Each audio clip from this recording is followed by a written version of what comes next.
Man, fired up to start minicamp and get these young rooks on the grass. Got about 41 people here, guys.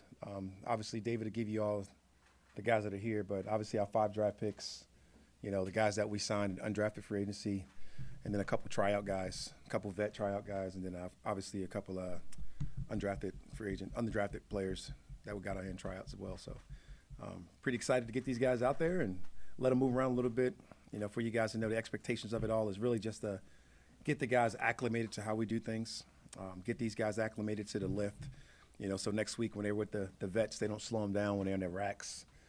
Get these guys going on the grass so they kind of feel the temperament of how we move around in practice. Just doing some 7-on-7 things, no teamwork.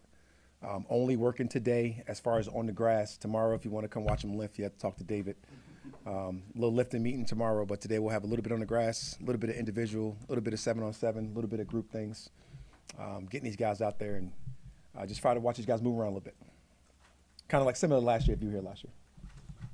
And with that, here you go. As far as this weekend in a player, what are some keys? So it's hard to say what you look for because you know so much about these guys. So the guys that are tryout guys are probably where I have most of my eyes focused at this week to see if there's anybody that catches your eye from the people that you don't know. So like, Jalen Walker, I don't have to go look at him in this right here. This is about catching him up and getting him caught up to speed with our guys so he's ready to go and know how we do things and get our chance for our performance team to get their hands on him. So to get get hands on him, our nutritionist and Benji, Jake Fowl, all of those guys, they're people to get hands on our rookies, get hands on our guys that are be coming here and that we know we drafted and things of that nature.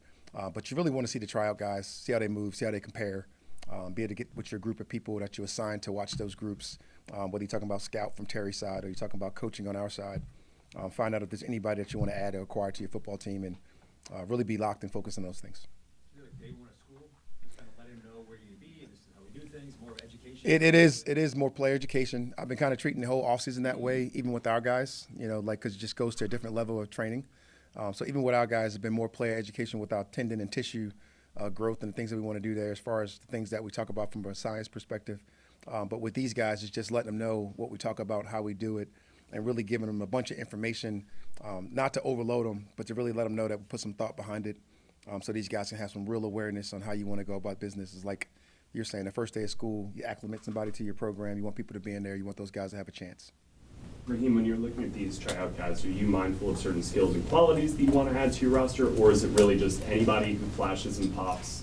There is some number status to that, Will, when you talk about where you're at, and you guys, Will, you know how we kind of handle our preseason stuff, so we'll have a similar format to how we handle preseason, and that won't change unless something happens drastically that we want to change that, but we got to have guys that can go out there and compete at those positions, and when you look at your board, you can look at a couple guys where you'll need some people. So it's a better opportunity for some than others. Then there's others that you just think about because of Ryan Pace and how he goes about it with his staff, that you're constantly grinding your roster, the bottom end of your roster throughout the season, and those guys can potentially have a chance to come back. So that kind of fires you up as well. Coach, has there ever been a point, I know it's so early in the process, right after the draft, but in your career, have you ever noticed any particular player that just immediately popped out and eventually obviously would go on to have a pretty good career? That's funny. Clifton Smith. Ended up being our Pro Bowl punt returner in Tampa. Taylor Gabriel was a walk-on in Cleveland that we ended up getting in 2016 and became our starting G in the Super Bowl. There's just been so many guys that kind of jump off the tape when you get a chance to watch those guys, even a rookie, that was just a tryout and an undrafted free agent that you just mentioned. But it's so many guys that's kind of jumped off that way that you kind of felt like he's going to make the team. Our starting nickel in Super Bowl season also was an undrafted free agent out of the University of Florida, and we got a chance to get those guys, and those guys jump off the tape pretty early, and you don't know how much they're going to contribute, but you got to feel them that they got a chance, a very good chance if they remain healthy and able to go through the process and pick it all up, that they'll have a chance to make the team. And then once that happens, you get a chance to get those guys out there and really go. A crazy stat is that 11% of the starters in the National Football League are undrafted free agents. So I thought that was a pretty cool stat to give those guys last night, to let those guys know that everybody's got a chance and is a chance to put your best foot forward. You talk about the chance of those guys making that particular roster. So how do you all go through the selection process, or in the conversations that you have with guys? Obviously, UDFAs, they have the choice to pick what team they want to go to. So how do you all handle those conversations when you're going through that selection process? We had a very select group of guys this year, in particular. Terry, I think he said to these guys the 8th round like 19 times to you guys as we came down here to talk during one of those processes that when he was lead dog and everything and talking about it all. But it was true. It was we held true to it. When the draft ended, we were able to immediately be able to contact some of those guys and talk about the fit, what we have done in the draft currently, what we currently have on our roster, the competitive advantage that they can have potentially coming here, being able to explain some of those things. And then if you need to, being able to add, whether you add a Zach or you add a Jeff Oberg or you add even Marquise Williams to those conversations to be able to let those guys know where they can fit. And it just goes further down the list when you're talking about their position coaches and things of that nature and the evaluation that we had on those guys and some of those type of things. And like, these guys are smart. So they definitely do a little bit of numbers game with their agents and able to go back and look at who we took, what we drafted people at. And it's the reason you're able to get a guy like Kobe. We didn't take an outside corner in the draft, and it's a guy that you can go and sit down and talk with and really talk about it, convince him to come in here, having a great opportunity to go out there and compete and be the best version of himself. Looking at the edge room, looking at the edge room, Coach, just want to ask, it seems like it's pretty crowded, and there are only a certain amount of snaps that are available for those guys. Was that intentional to kind of get that, to bring the level of defense that you wanted to be this year in 2025? He's not here today, but normally I get beat up all year about not getting sacks, and that's got to change. And the only way you can change that is to change that.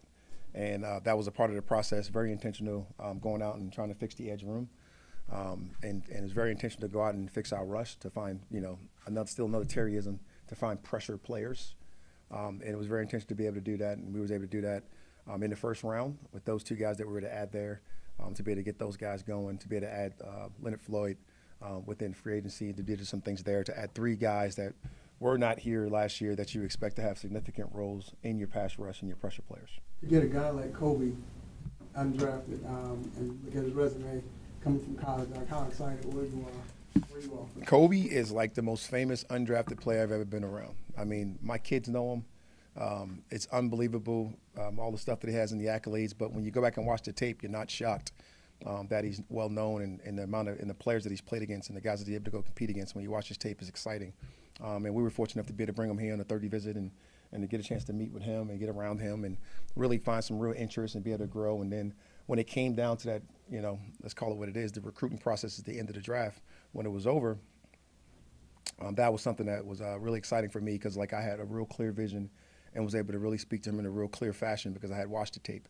I'd been around him. I knew what he can do. I knew what he was capable of. And whoever we were competing with, basically didn't have a chance. Rob, when do you give the guys the playbook, and when's your expectation? Maybe you know it by heart. It's hard to say no by heart. Nobody knows it by heart. Nobody knows it like that. Those are dangerous words in the National Football League. I got it. And you try to stay away from those things. It's the constant grind. I remember being around Derek Brooks for whatever it was, man, the amount of years he was in the National Football League, and he still wrote in the top of his page every time we went to an install was over 2. And he wanted to talk about over 2 and what his fits for. And he kind of shook his head and went along with it like he was a rookie every time we did the install. And I knew he was thinking, why am I doing this again? But it was the constant thing that he learned. He learned to love the mundane. He loved the grind. And that's just something that these guys got to be accustomed to doing. So you get better and better, and then you find ways to make plays that you're able to make. And I think we got some guys in here. We got, make no mistake about it. We're going to have some real intentionality of playing our rookies this season and getting those guys in the grass and giving them opportunities to play a significant amount of football for us, and we really look forward to that. Is there something you give them to them now and then say about OTAs where they're adding more and more? Just, I guess, the educational process so they find that comfort line. So I really like to look at it like this. You got 3 chances to install. You have, our phase 1 situation that we've kind of gone through, and then the rookies get here in phase 2, and you have a real cool opportunity to let these guys grasp it in phase 2, and then you get to phase 3 and you get a chance for these guys, what's going on, man? How you doing? And then you get a chance to get these guys to have a chance in phase 3 to get another form of that install.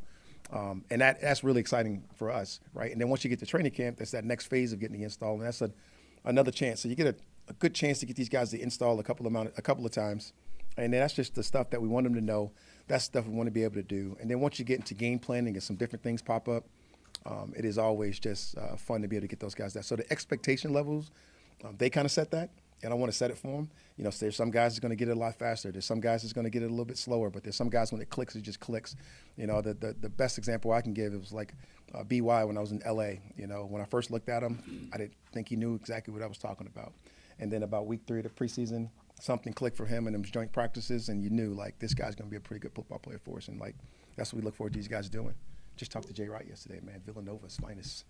Is he doing all right? He's doing awesome, man. Well, Raheem, we saw Xavier Watts. Well, what were the things that you liked about him, and were you surprised that he lasted as long as he did?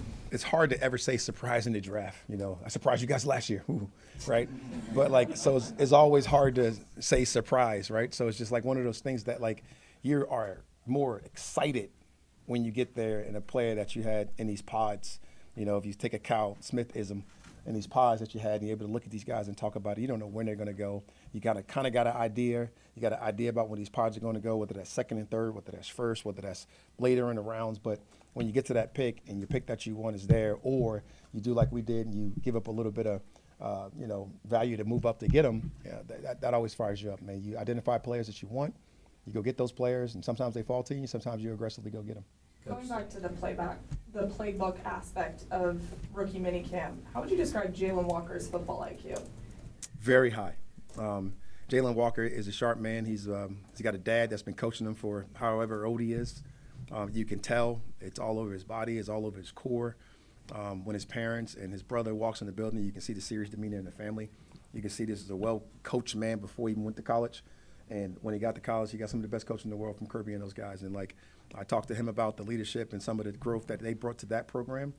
With that class that they came out with, they should be very proud of and how they did it and how they went about their business, because you had some very unique Falcon fit type people in that class. When in your conversations with Jalen did you decide, okay, this kid kind of knows exactly what I'm trying to do here on defense? The second you talk to him.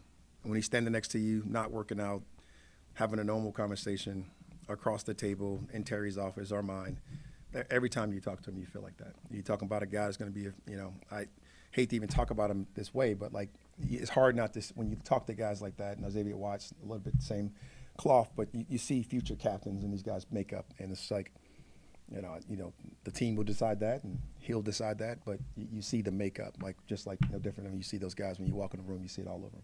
Coach, how beneficial is it to have a rookie minicamp before the vets get here? Those guys get themselves settled, because when the vets here, they're going to kind of look around like, well, this week gives them the chance to be themselves, get their feet wet, and before the vets get here. I kind of think I have a lot of fun explaining that, kind of giving them some of them rookie woes, right?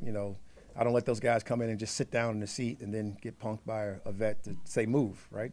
Hey, guys, just stand on the wall when the vets come in, and then when they all sit down, you find those open areas. There'll be plenty of seats, and you guys can slip in and find that spot, right? And then it's like giving them some ground rules that they can have, that they can lean on, so they know what it is to respect the vet. Like, they're going to be competing against them, but there's still some things in this league that are a very respectful process.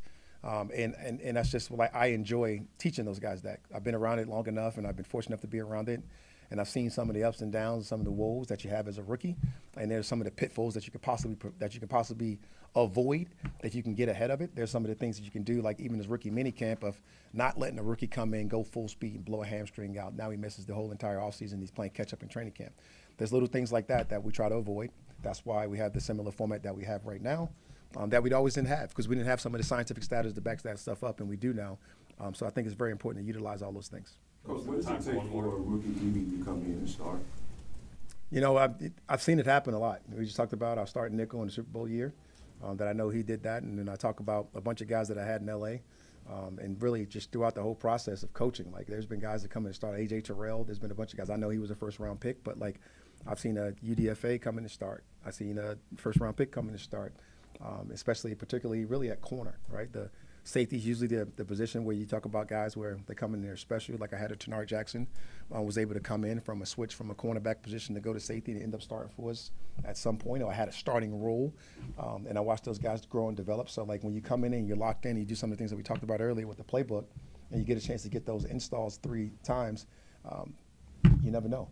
I'll give you one more because you were so patient, and you sit on the floor, and you just look so sad down there. I got to give it to you. Thank you, Coach. Despite David. Came in with a legend. Mistakes. A rookie's going to make mistakes. Yes. And you have to correct them. Are there mistakes that you want them to correct before you have to correct them? That's to say, are there mistakes that are more severe than others that you would like for them to take care of? So there's a lot of times that you know, and you can expect mistakes as a coach, right?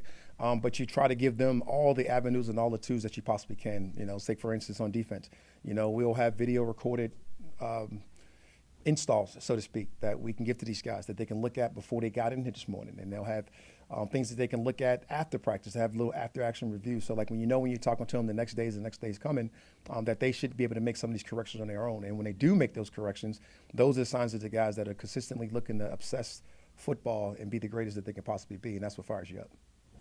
Thanks, guys. No problem, guys.